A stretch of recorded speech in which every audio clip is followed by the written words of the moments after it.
Hello friends. इस video के अंदर हम बात करेंगे कि हम ये जो शीट बनाते हैं, जो वर्कबुक के अंदर काम करते हैं, एक्सेल के अंदर जो ये शीट्स बनती हैं, जिसको मिला के इन शीट्स को मिला के एक वर्कबुक बनती है। अगर हम इस वर्कबुक को, जैसे मान लीजिए ये हमने एक शीट बनाई है, जैसे देख सकते हो आप, इसके अंदर हमने एक प्रॉफिट एंड लॉस अकाउंट यानी कि एक रिपोर्ट बनाई है। आप इसको समझिए कि एक ये रिपोर्ट है। तो इस रिपोर्ट को मैं शेयर करना चाहता हूं किसी दूसरे के साथ, यानी कि एक मेरा और फ्रेंड है, या मेरा कोई कुलीग है, या एम्प्लॉय है, या दो तीन एम्प्लॉय हैं जो दूसरे कंप्यूटर पे बैठे हैं, और हम लोगों को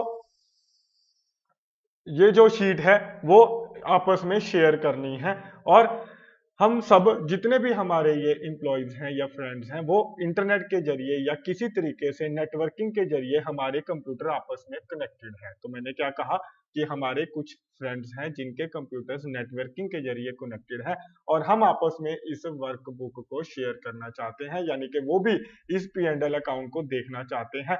हम सब मिलकर ये रिपोर्ट बना रहे हैं। हम हमारे 3 और 4 यानी कि एम्प्लॉयज, हम सब मिलकर इस रिपोर्ट को डेवलप कर रहे हैं, और हम सब इस रिपोर्ट को शेयर करना चाहते हैं, यानी कि अपने अपने कंप्यूटर के ऊपर देखना चाहते हैं। जैसे मैं इस रिपोर्ट को देख रहा हूं, ऐसे ही मेरा भी एम्प्लॉय है या कुलीग है या फ्रेंड है, वो भी इस रिपोर्ट को देखना चाहता है।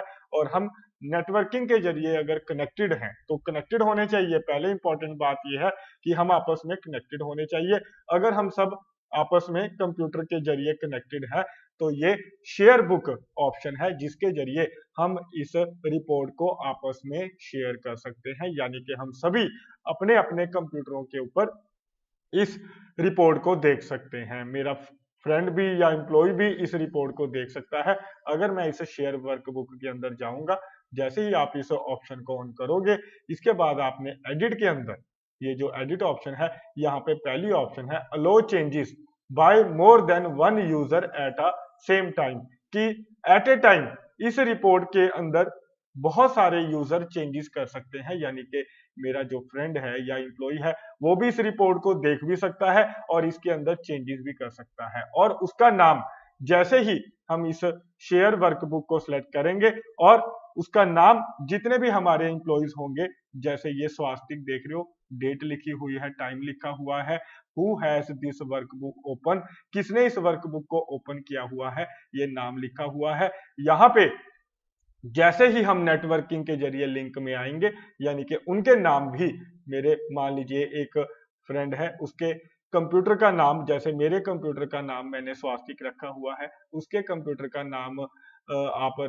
रख सकते हो। जैसे अमित है, एक का नाम है रवि है, एक का नाम गणेश है। तो ये अलग अलग नेम है, यानी कि जिनके पास जो कंप्यूटर हैं उनके कंप्यूटर्स के नाम है, तो उनकी लिस्ट भी यहाँ पे आ जाएगी, और वो भी इस शीट को ओपन कर सकेंगे। तो अगर मैं चाहूं तो इसमें से रिमूव भी कर सकता हूं, किसी का नाम भी अगर मैं चाहूं तो इसमें से अगर रिमूव करना चाहूं तो इस लिस्ट में से रिमूव कर सकता हूं। यानी कि अगर मैं किसी यूजर को, यानी कि मेरे किसी फ्रेंड को जो मेरे साथ कनेक्टेड है इंटरनेट के जरिए या नेटवर्किंग के जरिए मेरे कंप्यूटर के साथ कनेक्टेड है, उसका नाम यहाँ पे आएगा, तो मैं उसका नाम यहाँ से रिमूव कर सकता हूँ, क्योंकि मैं उसके साथ शेयर नहीं करना चाहता। जैसे आपके पास मोबाइल के अंदर ऑप्शन होती है, आप वायरलेस मोबाइल यानी कि यानी कि जब आप वायरलेस ऑप्शन को ऑन करते हो, और या फिर ऑन करते हो, हॉटस्पॉट को ऑन करते हो, तो जितने भी आपके पास नजदीक के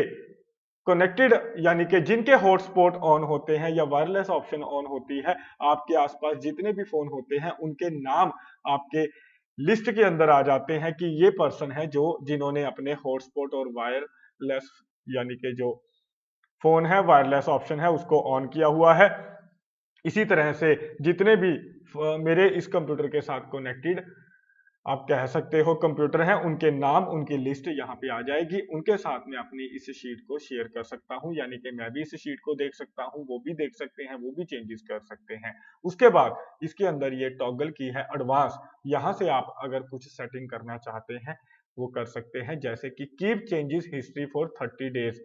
तो जो भी हम इसके अंदर प्रॉफिट एंड लॉस के अंदर चेंजेस करेंगे, यानी कि या मेरा कोई इंप्लॉय चेंजेस कर रहा है या मैं चेंजेस कर रहा हूं, या कोई और चेंजेस कर रहा है जो मेरे साथ इस बुक को शेयर कर रहा है, यानी कि ये शीट को जो शेयर कर रहा है, वो चेंजेस मेरे को जो पिछले 30 डेज में जितनी भी चेंजेस की होंगी वो हमें, यानी कि वो हमें नजर आएंगी, यानी कि हमारी रिपोर्ट के अंदर नजर आएंगी कि कौन कौन सी उसने चेंजेस की हैं। तो वो पिछले 30 डेज की रिपोर्ट के अंदर, हमारी इस P&L की रिपोर्ट के अंदर जो चेंजेस हुई हैं हम देख सकते हैं, या इन डेज को बढ़ाना चाहें या कम करना चाहें कर सकते हैं। तो मेरे ख्याल से आपको क्लियर है।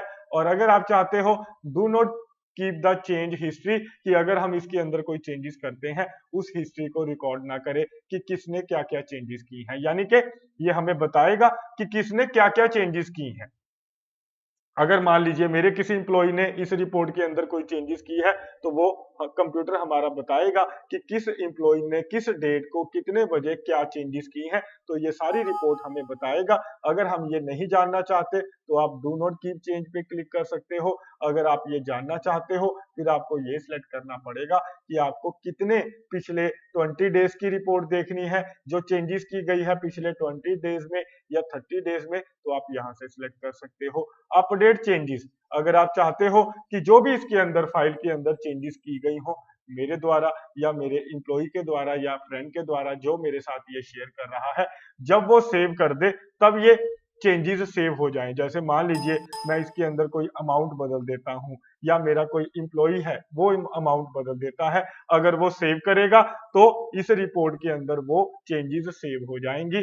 तो व्हेन फाइल इज सेव, या ऑटोमेटिकली आप कर सकते हो कि अगर मैं इसके अंदर कोई चेंजेस करता हूं तो 15 मिनट के बाद जो चेंजेस हैं वो सेव हो जाएंगी ऑटोमेटिकली, या 14 डेज के 14 मिनट्स के बाद या 10 मिनट्स के बाद जो भी इस रिपोर्ट के अंदर कोई भी इंप्लॉई चेंजेस करेगा वो चेंजेस इसके अंदर यानी कि सेव हो जाएंगी, तो इस रिपोर्ट के अंदर अप्लाई हो जाएंगी। और आप यहां से सिलेक्ट कर सकते हो save my changes and see other changes.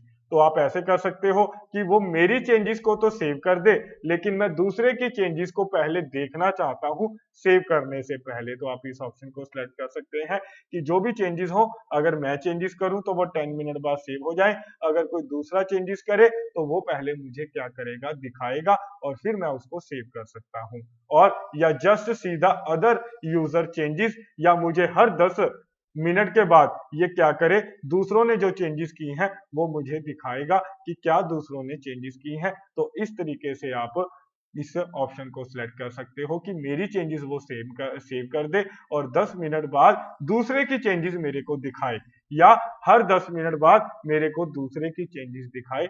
आप ऐसे इसको सिलेक्ट कर सकते हो, या व्हेन फाइल इज सेव, और जब फाइल सेव हो जाएगी तब आपको वो चेंजेस दिखाई दे। लेकिन अगर आप ये ऑप्शन सिलेक्ट करोगे व्हेन फाइल इज सेव, तो 10 मिनट के बाद जो भी चेंज, यानी कि जो भी चेंजेस होंगी फाइल के अंदर 10 मिनट बाद, 15 मिनट बाद, 1 घंटे बाद, तो जब वो सेव हो जाएंगी तब वो चेंजेस हमें दिखाई देंगी, अदरवाइज हमें दिखाई नहीं देंगी। ऑटोमेटिक के अंदर हर 10 मिनट बाद, 15 मिनट बाद वो हमें चेंजेस दिखाता रहेगा। तो इस तरीके से हम ये ऑप्शन सेट कर सकते हैं। और ऐसे भी हो सकता है, जैसे मान लीजिए यहाँ पे ये जो ओपनिंग स्टॉक है 1,20,000, मैं यहाँ पे 1,30,000 डालने वाला हूँ, और मेरे साथ का जो कुलीग है या फ्रेंड है, इंप्लॉय है, वो 1,50,000 डालने वाला है। यानी कि एक ही सेल के अंदर मैं कोई और वैल्यू डालने वाला हूँ, वो कोई और वैल्यू डालने वाला है। तो इसको बोलते हैं कन्फ्लिक्शन, कि कन्फ्लिक्शन हो गई कि इस कॉलम के अंदर हमने कौन सी वैल्यू डालनी है, क्योंकि हम सब लोग शेयर कर रहे हैं इस वर्कबुक को। कौन?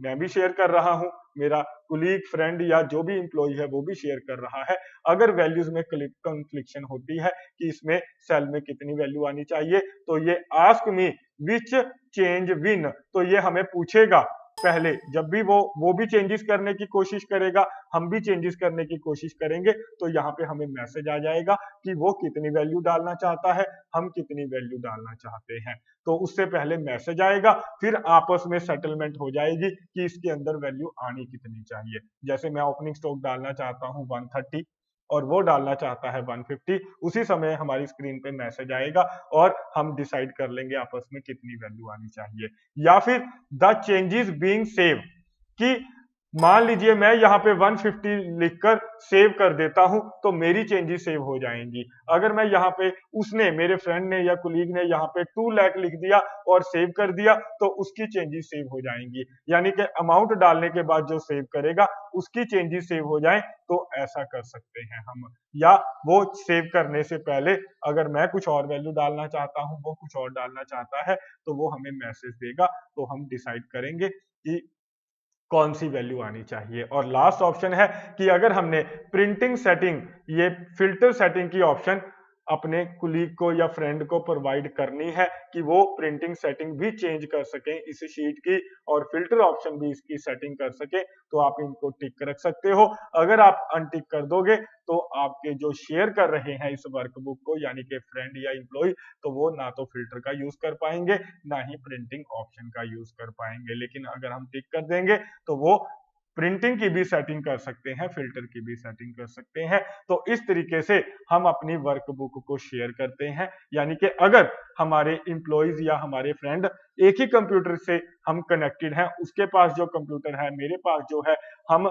सभी या तो इंटरनेट के जरिए या नेटवर्किंग के जरिए कनेक्टेड है, तो यहाँ पे उनकी लिस्ट के नजर आएगी। और अगर मैं यहाँ पे टिक कर देता हूं तो मैं इस वर्कबुक को उनके साथ शेयर कर सकता हूं। तो इस तरीके से हम ये शेयर बुक कमांड को यूज करते हैं जब हमने एक ही शीट को अलग अलग यूजर के साथ क्या करना हो, शेयर करना हो। तो मेरे ख्याल से आपको ये कॉन्सेप्ट समझ में आ गया हो।